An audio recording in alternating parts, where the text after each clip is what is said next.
আমি শুনেছি তোমরা নাকি এখনো স্বপ্ন দেখো, এখনো গল্প লেখো, গান গাও প্রাণ ভরে। মানুষের বাঁচা মরা এখনো ভাবিয়ে তোলে, তোমাদের ভালোবাসা এখনো গোলাপে ফোটে। আস্থা হারানো এই মন নিয়ে আমি আজ তোমাদের কাছে এসে দুহাত পেতেছি।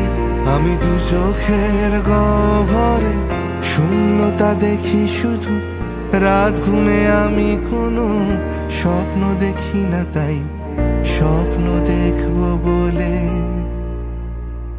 আমি দু চোখ পেতেছি। তাই তোমাদের কাছে এসে আমি দুহাত পেতেছি, তাই স্বপ্ন দেখবো বলে আমি দু চোখ পেতেছি।